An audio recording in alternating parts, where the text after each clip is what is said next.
So as Moses crosses the Red Sea, where did it come from? It came from the east. So he raised his staff, and the carnal mind, the left brain, as it's said in Esoterics, is put to one side. It is tithed. As the Bible asks you to do, your 10% is tithed. You have given away your 10%, your 10% thinking mind, your lower mind, your lower self. You've given it away to God. You've said, take away my 5 sense pleasures, take away my ego, my sense of self, as if I know how to do this without you. And then from the east comes the divine intervention that can allow you to cross your emotions in meditation. Because you've held up your staff in meditation, your emotions have parted, and your wisdom begins to come from the east or the right hemisphere of your brain. Just as when Jesus was born, the wise men came. And when you cross the Red Sea, the Pharaoh comes behind you. Your lower self comes, and he is taken away by the Red Sea, falls in on him. Because the Red Sea is also water. And you have reached the next level of consciousness. You have raised up from earth, the earth that he was running on, and you have reached the next level, which is water, which washes away the lower mind.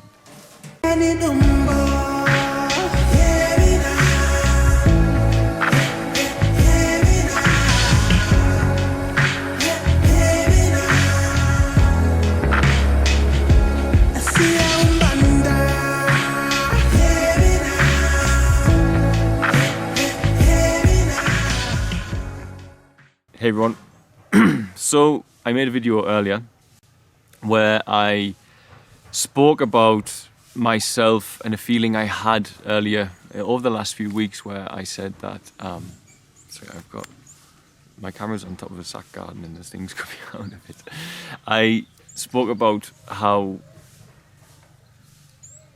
I felt that the Pharaoh had kind of taken over in me, and I used that term this week. The Pharaoh was the thing, the part of me that decided I needed to try and make vlogs with music that were kind of entertaining, in an attempt to think, okay, if I get lots of viewers like all these other vlogs that are set up that way, then I'll be able to have some certainty and stability for Feather's Tail, because the amount of money those guys make, I don't know if you know, is really rather phenomenal. Like sometimes just from adverts on their videos, these people are making, these YouTubers are making like in excess of $3 million a year, which, I mean, 1 year like that would support Feather's Tail as it is right now for the rest of my life and then some, you know?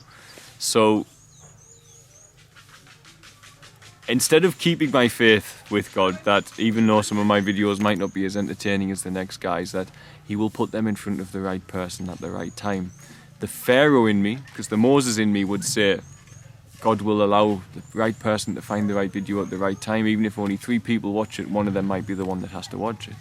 But the Pharaoh in me is my ego, my carnal mind, got worried. And as all humans have this from time to time, if you come out of your center, then you get worried and you need to conquer your Pharaoh.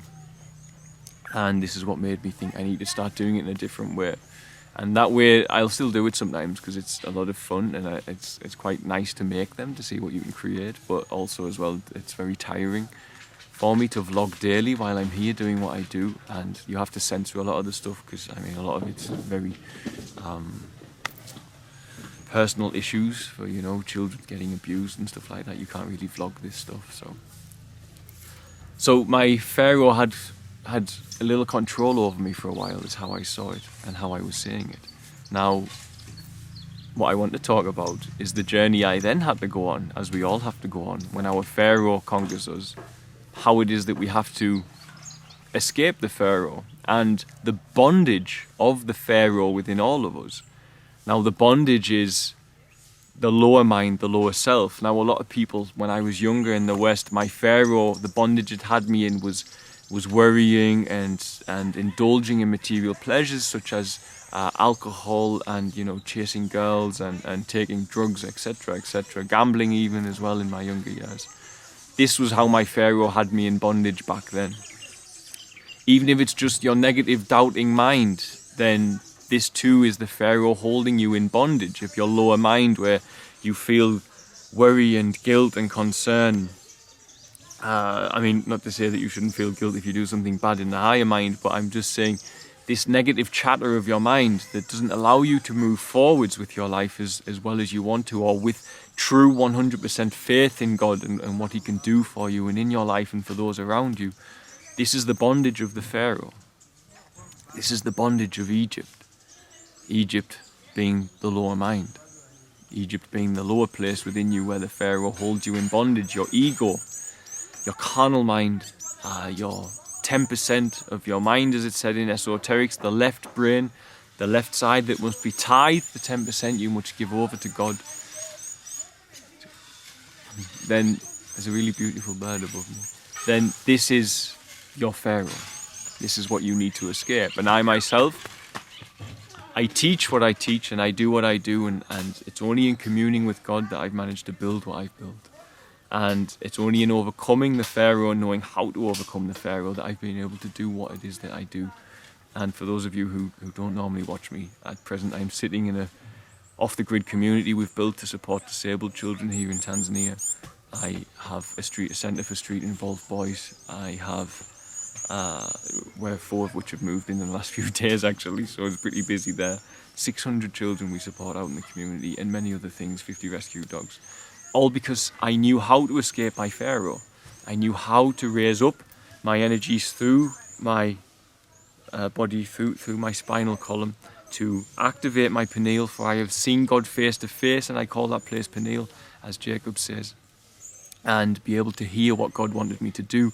And I followed a sign from God to Tanzania, having never been here. So this is my practice as a Gnostic, or in Gnosis if you like.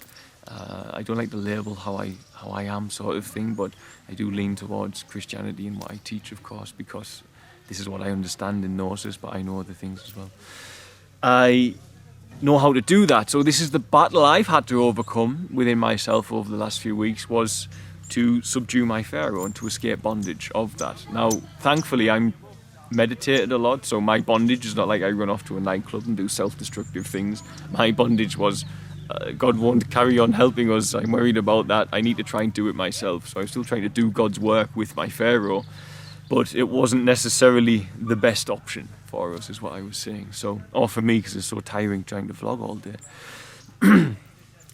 So, how do I do it? How do we all do it? How do we get our Moses to escape the Pharaoh? Well, Moses is a huge topic, and Exodus is ultimately the exit from the bondage of your lower mind. You're exiting it, you're escaping the bondage of your lower mind. You're fleeing the Pharaoh, fleeing your ego and his chariots, which are your thoughts. So, how does it all begin? Now, cutting out a lot of the story of Moses, and I will do more videos on Moses because it's an amazing topic and subject for the way I have learned through God how to interpret his word. And let's begin the story with Moses raising his staff before the Pharaoh. And his staff represents his spine. So in meditation, he raises his staff high and he holds himself strong in meditation. And in doing so, his staff is cast down and the staff becomes a snake. And the snake represents, as it is said in Sanskrit or in the Hindu faith, the Kundalini energy, which is just a representation of your energy snaking up your spinal column to activate your pineal. Let thy eye be single and your whole body will fill with light, as Jesus said, the third eye. Or I have seen God face to face, I call that place pineal, as Jacob said.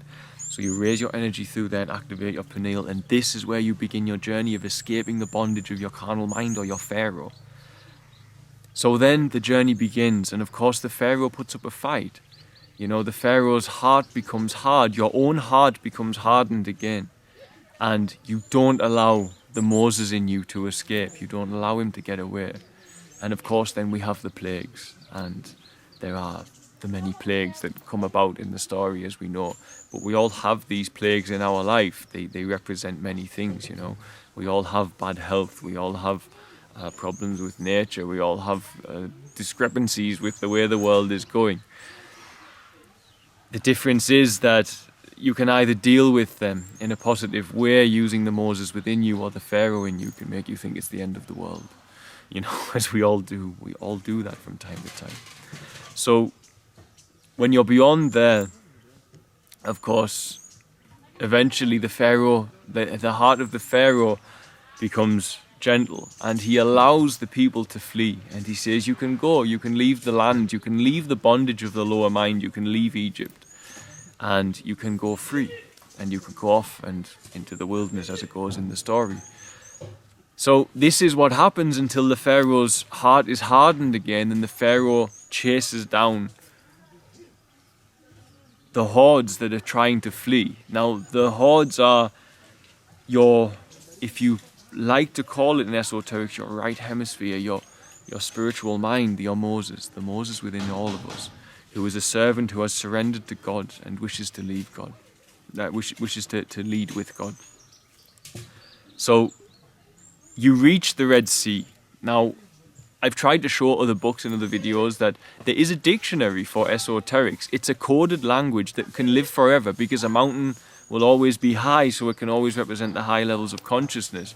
Knowing the labels of earth, water, air, fire, new mind can always allow us to understand the stages of consciousness and stories throughout. If you know the original coding, then you will understand for millennia, you will understand the language of the esoteric texts. When Moses and his now freed slaves of Egypt are making their exodus, they meet the Red Sea, and red is always representation of emotion in esoteric texts, and it's no different in the way the Bible was written. Now, you can contest that all you like, but opinions matter very little in the whole cosmic means of things. But tracing a language like esoterics is a factual science. You can trace esoterics back through time to the point where these books were written. You can trace esoterics and the language used to ancient Greek, to the times of the ancient Hebrew language. This language is traceable, as is the science of numerology and the language of numerology. You can actually trace it. It's not something that can be contested that this language exists, that this language of parable and allegory and dark sayings exist. It does exist. It always has, and it's a fact that you can track it. There's more evidence for the language of esoterics and its meaning than there are for the literal stories of the Bible. Now, I'm not here to say the Bible stories don't happen literally. What I have said in my other videos is that if these stories did happen, then God presented them in a way where they can have many, many meanings. He presented them in a way where they can show a literal story and show very obvious moral lessons about things like the Pharaoh and the way he indulges in his false gods and in the indulgence of power and injustice. And we see he loses from that. That's an obvious lesson. But the coded lessons that I'm interested in are the ones that can reflect the internal journey of all of us. And those matter, because when you hear the story of people fleeing bondage, sometimes, for many people, for I included, it didn't really reflect on my daily life. I was like, yeah, but I still, no matter what I know about these people in the desert thousands of years ago and the amazing journeys they took, how does that help me today? How did that reflect in my own life when my own lower mind was torturing me and when I couldn't say no to indulging in things that weren't of God like I used to when I was younger? So in learning it in a different way, I understand now that these stories can reflect a journey within me. So perhaps, indeed, if they happened literally, we know that they're not exactly right, because we know that Ramses, the Pharaoh who chased Moses through the Red Sea and was supposedly washed away, we know where his tomb is, and there is a written history for Egypt about this, about this Pharaoh's life. So either it was changed and he's not buried there, which is a possibility, of course, or it didn't happen exactly the way that it's been translated through history. But either way, it matters not to me. What matters is that God has helped me to understand it in a way that can help me today to overcome my lower mind and my lower self, so as I can do God's work. And that is something of great importance to me, and I think it should be of great importance to everyone, because you can take someone who is addicted to something and sit them in church praying, and many of them will still be addicted when they leave. But if you take someone into the depths of meditation and allow them to escape their Pharaoh and show them how to do that, then the Pharaoh can no longer have them clasp onto the bondage and the slavery of addiction, for example. They can free themselves, liberate themselves from that. And this is why I think God has introduced me to this way of seeing it and this passion I have for it. So he meets the Red Sea, to go back on to the story, and at the Red Sea he yet again holds up his staff, so he becomes strong in meditation. His spine is straight and he is meditating and communing with God to the best of his ability. We all know at this point the Pharaoh, his ego is chasing him down with his thoughts, and he wishes to pull them back into bondage. He wishes to actually end them at this point, wishes to kill them. But the thoughts in the Pharaoh chase down the spiritual self to kill the spiritual self, because that spiritual self that can surrender to God will indeed be ended when the Pharaoh catches the spiritual self, when the Pharaoh catches Moses, because they will be pulled back into bondage. They will be destroyed, and they will be back into the place of chattering mind and addiction and indulgence in the five sense pleasures, etc., etc. The bondage of the lower mind, the carnal mind, as it is said. The thing that can behave very negatively in some of us. In other instances, it depends on the discipline you have. It can just pull you away from your center and away from your faith a little bit, which is a huge problem in itself when you're trying to serve God, I believe. I know, anyway. I know from experience. I've served God with every second of my life, non-stop, to his word exactly for the last 4 years, without my lower mind getting in the way too much, because I've learned how to do this. So he raises his staff, and for those of you with a keen memory, you will know that at this point, God, with the wind, parts the Red Sea. So the interesting thing is, which direction does the wind come from? So it comes from the east.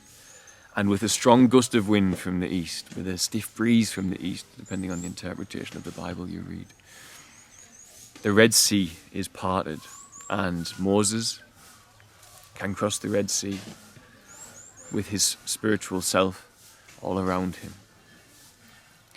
So as Moses crosses the Red Sea, where did it come from? It came from the east. So he raised his staff, and the carnal mind, the left brain, as it's said in Esoterics, is put to one side. It is tithed.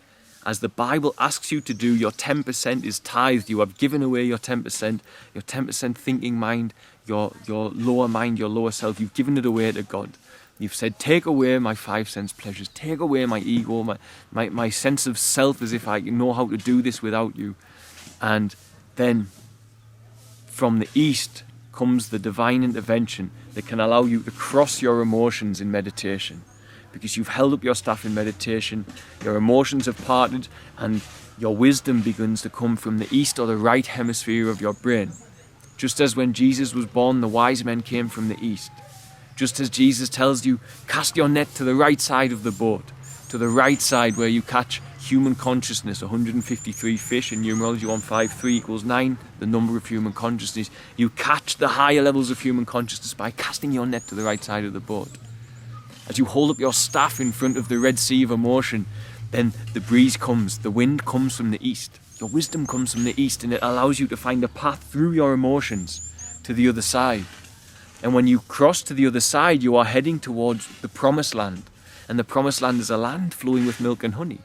And the land flowing with milk and honey is where you've crossed your emotions and you have raised your energies by holding your staff strong, and you flick that switch and you start to bring in the energy from the right hemisphere, as it's said in Esoterics, and you begin to activate the pituitary and the pineal gland.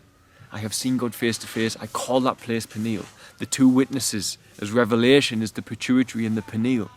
And when you do that, your pituitary begins to secrete serotonin, which is a milky substance, and your pineal begins to secrete DMT, which is an amber substance, the land flowing with milk and honey.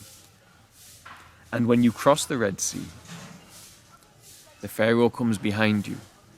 Your lower self comes, and he is taken away by the Red Sea, falls in on him, because the Red Sea is also a water. And you have reached the next level of consciousness. You have raised up from earth, the earth that he was running on, and you have reached the next level, which is water, which washes away the lower mind. And this is why I say that we do a great service to a drug addict.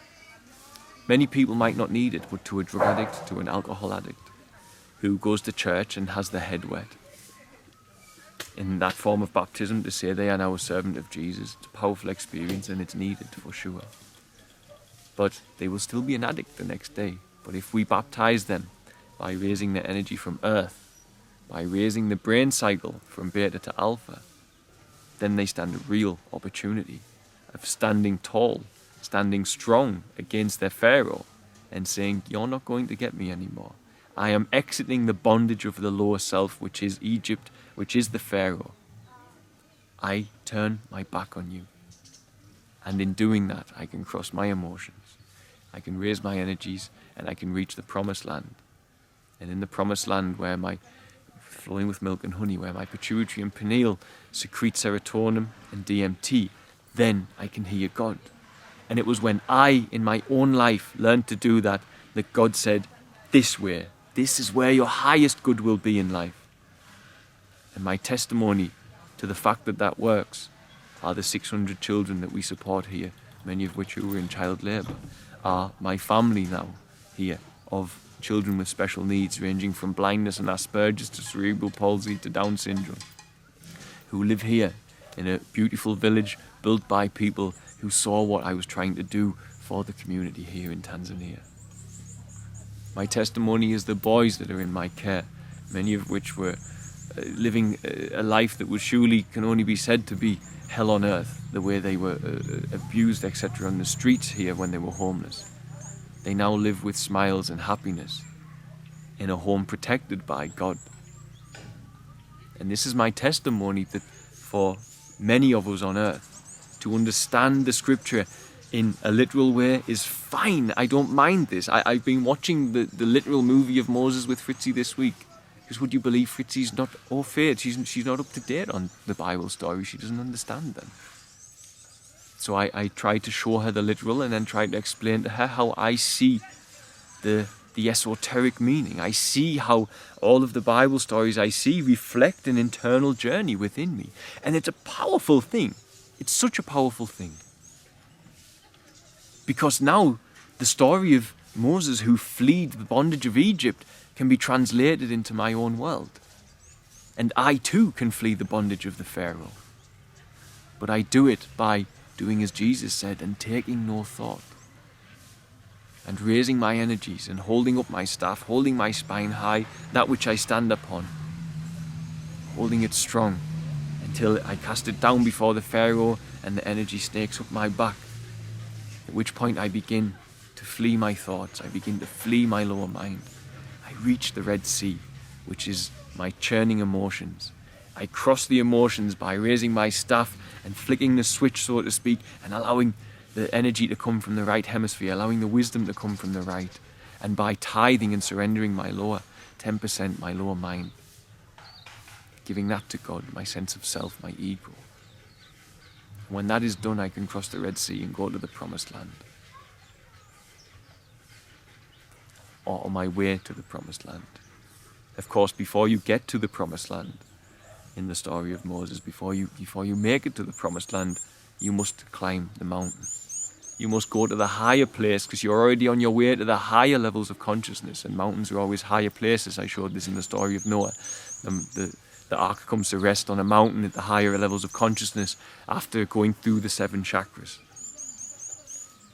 When you get to the mountain and to the higher place, then God's word is inscribed in your heart, because it's just so obvious to you to be moral.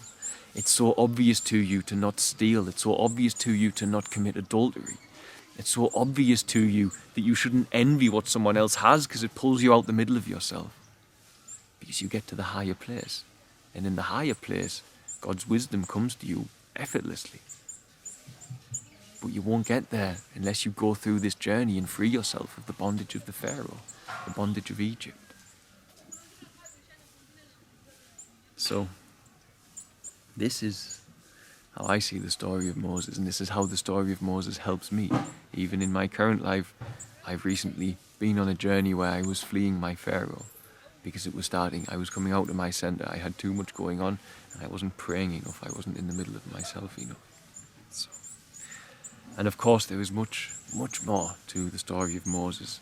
For instance, the 10 Commandments, which, as I've said, when you get to the higher place, are etched within you. You don't need a stone tablet. They're etched in your heart when you get there.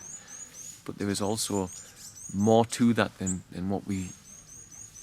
There's more to that than just a literal, this is how it is, because there is a language of esoterics involved within here as well. So I will find time, I hope one day, to have a full archive of esoterics and my teachings on these amazing stories and these amazing teachings that came from God on many levels, on an astrological, a cosmological, a metaphysical, a parabolic, an allegorical, and a literal level. I hope one day that will live online forever for everybody, because this is what I feel in my heart I want to do. But with the story of Moses, there are many different factors, and I will get onto all of those, including the appearance of the 7, of course, when he left Egypt to try and find himself and his relationship with God, and he met how many sisters, so you think about it that way. No difference to Snow White leaving the royal palace to find the 7 dwarfs. Okay. So this is Moses. And this is how, right now, today, you can all join Moses on the journey of escaping the Pharaoh and the bondage of Egypt. Because this is the journey we all must take if we're ever going to meet God in the higher place. If we're ever going to allow our energies to come from the right, from the east, from the right hand of God. The promised land is in the east, and cross our emotions and leave the Pharaoh behind us, where he can do us no harm anymore. So, okay. Much love, guys. God bless.